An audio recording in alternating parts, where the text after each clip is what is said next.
एक पे एक कपड़े पे sari, suit, salwar, jeans, top सारे चीज अब मिथिला पेंटिंग में बन रहे हैं और उसकी काफी बिक्री भी हो रही है और लोगों की डिमांड भी बढ़ती जा रही है। मैंने तो मेरी मम्मी पेंटिंग करती थी घर पे, तो मैंने देख देख के सीख गई। ठीक है। और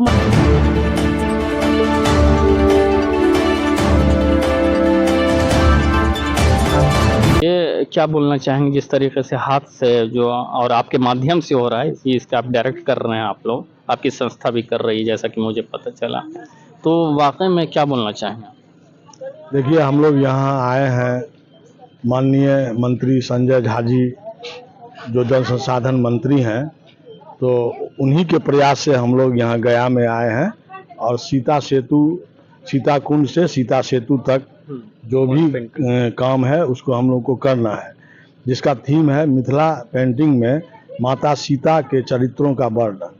वो उनके जन्म से लेकर के और फिर उनके धरती में समा जाने तक, उनका बाल्य अवस्था, उनका यौवन अवस्था, उनकी शादी की रस्में, उनकी विदाई की रस्में, फिर अयोध्या में राजगद्दी की, फिर वहाँ से परित्याग, ये सारा एक लाइन से हम लोग यहाँ से सीता सेतु तक मतलब इस चित्र कर में रहे हैं। पूरा दर्शाना है जी, ये पूरा दर्शाना है और माता सीता के ही चरित्रों को दर्शाना है।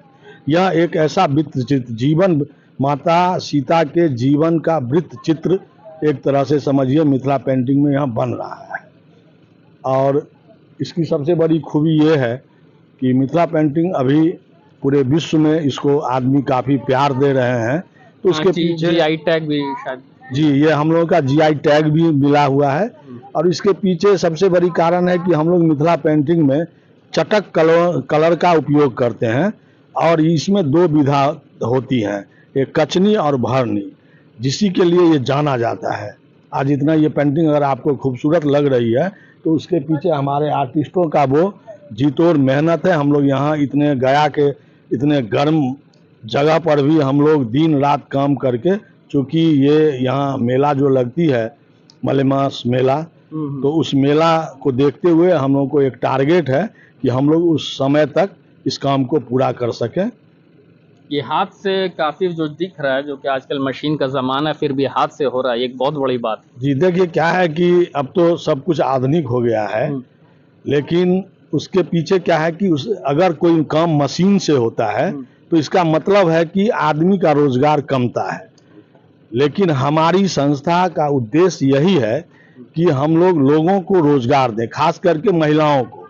जो हमारे समाज में महिलाएं जो पिछड़ी हुई जानी जाती हैं, लेकिन अब वो बात नहीं है। महिला सशक्तिकरण का अब जमाना है और हम लोग महिलाओं को ही ट्रेनिंग दे करके और फिर उनको रोजगार दे रहे हैं।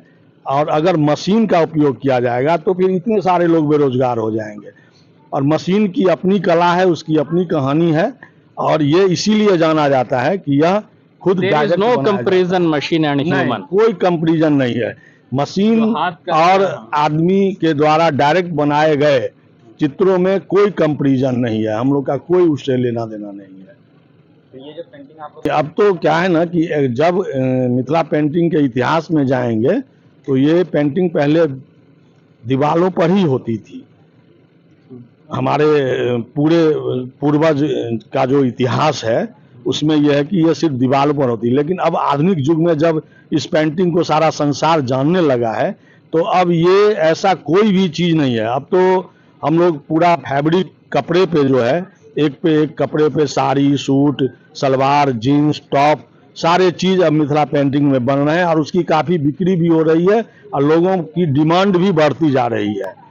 और अब फिर आपको ऑफिस को सजाना है या होम डेकोर का, ये सारा चीज़ अब मिथिला पेंटिंग में हो रहा है। मिथिला पेंटिंग में अब रोजगार की असीम संभावनाएं हैं और इसी संभावना को देखते हुए हमारी संस्था लोगों को प्रशिक्षण देकर के रोजगार दे रही है। सौभाग्य है कि सृजन मिथिला का जो ये टीम है, उस टीम के अंतर्गत पद्मश्री दुलारी देवी भी यहाँ आकर के अपना पेंटिंग यहाँ बनाई है। और ऐसे जो हमारे यहाँ जो आर्टिस्ट काम कर रहे हैं, इसमें बहुत सारे नेशनल अवार्डी, राज्य स्तरीय अवार्डी कलाकार भी यहाँ मौजूद हैं और उनके माध्यम से भी काम हो रहा है।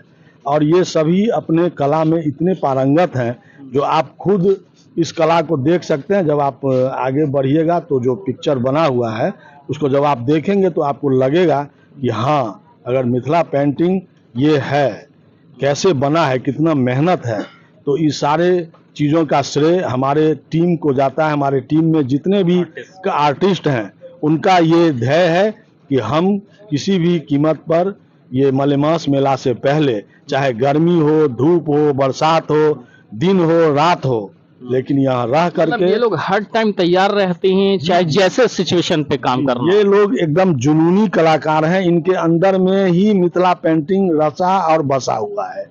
ये सारे कलाकार बाय बॉर्न, हम लोग तो सिर्फ प्रशिक्षण के माध्यम से उनका पॉलिश करते हैं, लेकिन वो बाय बॉर्न उनके अंदर में वो कला है। मिथिला की धरती में ये बात तो है कि यहाँ जो भी महिलाएं जन्म लेती हैं उन्हें प्रशिक्षण की आवश्यकता नहीं है, लेकिन ये आधुनिक युग है, तो चूंकि कमर्शियल युग है तो हमारा ये सारा चीज बिके, लोगों को अच्छा लगे, तो हम लोग जो है संस्था स्थापित करके ऐसे लोगों को चुन करके फिर हम लोग उनको एक पॉलिश कर रहे हैं कि उनके काम में और निखार आए। तो कहने का ये मतलब है जो आर्टिस्ट हैं वो सीजनल जो आपका है मिथिला ऑर्गेनाइजेशन इन लोगों के जरिए बना है, ना कि आप बना रहे हैं। नहीं नहीं, देखिए ये हमारी संस्था तो हम हैं, फिर दूसरे कोई रहेंगे, लेकिन ये आर्टिस्टों के लिए ही है। अगर आर्टिस्ट नहीं तो संस्था क्या? संस्था क्या? तो ये सारा श्रेय हमारे जितने भी काम करने वाले आर्टिस्ट हैं, ये मजदूर नहीं है। लोग इन्हें मजदूर के नज़र से ना देखें, ये आर्टिस्ट हैं और हम अपने तरफ से जो भी होता है वो कोशिश करते हैं कि इनको अधिक से अधिक वो चीज सहायता यहाँ प्रदान किया जाए, सुरक्षा प्रदान किया जाए और जो सुविधा है वो भी मुहैया कराया जाए। और इसे मैं लोगों से यही कहूंगा कि जो आर्ट के काम करते हैं, कोई भी आर्ट हो दुनिया में, वो मजदूर नहीं है, वो आर्टिस्ट के नजरिए से ना देखें। जी जी जी, उनके अंदर कला है तभी वो चीज कर रहे हैं, जी। अदरवाइज अगर आपके पास होता तो आप कर लेते हैं। जी जी साल से सीखे हुए हैं संस्था के द्वारा, लेकिन जब से हम डीएम ऑफिस में अपने लहरियासराय काम किए, उस समय हमारे सर जो राजेश चौधरी है उनसे संपर्क हुआ, फ़ोन किए, हमको संस्था में बुलाया। उस समय से वो अपने रोजी रोटी हम लोगों को दिए हैं, वहीं से आगे इतना तक बढ़े हैं। भगवान करे तो जो आपके काम का कदर होता है, मतलब रिस्पेक्ट मिलता है राजेश जी के द्वारा। जी जी मिलता है, तब तक हम इनके पास हैं। इसलिए जो जब हम लोगों को जब आगे बढ़ाना चाहते हैं तो हम लोग बढ़ते हैं। तो आपने इनके मतलब आपका मतलब टैलेंट देख के इन्होंने आपको बुलाया जी जी जी काम कर। देखे काम हम लोगों को करते हुए देखे तो बुलाए और करवा रहे हैं। अच्छे से सब कलाकार को देख रेख हर चीज़ में करते हैं, तो इनके द्वारा हम लोग यहाँ तक आ गए हैं। लेकिन हम लोग ऐसा हाँ कैसे सीखी आप, थोड़ा सा जल्दी बताएंगे। देखिए, पहले तो कागज पर पेन से सीखते हैं, वो तो जानबे करते हैं। और उसके बाद आप बड़ा पेपर रहता है, उसके बाद थोड़ा बड़ा कपड़ा रहता है, वही के बाद दुपट्टा है, साड़ी है, सूट है, सलवार है, जितने चीज़ आप कुर्ता है, धोती है, जितने बनवाइए, उस पर बनाने के बाद अपना इच्छा है, जिसको दीवार मिल जाता है कहीं पर, जैसे सर को मिले हैं, तो वो अपना कलाकार को ला के अपना करवा रहे हैं, अपना रोजी रोटी सबको दे रहे हैं। सही बात है, जो महिला घर में बैठे बैठे बोर नहीं बन सकती है, अपना कला हो गया है तो अपना कहीं भी जा सकती है ना। चलिए, आपने देखा ये मतलब कला की बात कर रही हैं, एक और से बात करेंगे कि थोड़ा सा कुछ बता सकती हो कैसे मतलब तुमने ये सीखा और कैसे मतलब राजेश जी के संपर्क में आए। मैंने तो मेरी मम्मी पेंटिंग करती थी घर पे, तो मैंने देख देख के सीख गई, ठीक है। और यह अभी कर भी रही है, दरभंगा एयरपोर्ट पे की है, दरभंगा स्टेशन पे की है, रेलवे स्टेशन पे किए हैं, कटिहार में किए हैं, विद्यापति स्टेशन किए हैं, मोतिहारी में किए हैं, बहुत जगह किए हैं हम लोग काम। तो वाकई में फिर इनको रोजगार मिल जाता है जब ये लोग जाते हैं। जहाँ वॉल पेंटिंग का काम होता है वहाँ इन्हीं लोगों को हम लोग ले जाते हैं, जिनको हम लोग प्रशिक्षण दे करके रोजगार देने का वादा करते हैं। तो यही लोग हर जगह जाती हैं। और मेरे संस्था में भी जब वॉल पेंटिंग नहीं रहता है तो ये लोग मंथली बेस पे काम करती हैं। अच्छा, जी।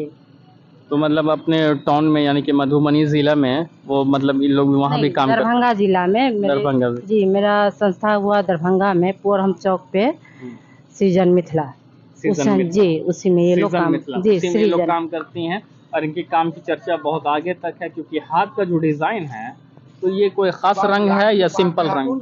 नहीं, ये पहले तो था कि प्राकृतिक कलर से फूल पत्तियों से बनता था, पर अच्छा। अभी फैब्रिक पेंटिंग हम लोग यूज करते हैं। तो दीवार पहले पे फूल पत्तियों के जरिए ये जी, सब बनता था, वो मतलब नेचुरल कलर हुआ। नेचुरल कलर जी, अभी फैब्रिक पेंटिंग से कलर। तो हाथ से ये हो जाता। ये वेदर फूल है। वेदर। तो आपने देखा एक तरफ मैडम थी जो कि सीजन मिथिला पेंटिंग के डायरेक्टर हैं, और राजेश जी हैं जो कि संस्थापक है। इन लोगों का ये जो उद्देश्य है, जो मकसद ये है कि औरतों को यानी कि महिलाओं को रोजगार मिलनी चाहिए, उनका एक कला होनी चाहिए, उनके कला के माध्यम से उनको रोजगार मिले। और इनकी पेंटिंग की खूबसूरती हर जगह पे चर्चा है, बल्कि जीआई टैग भी मिला हुआ है।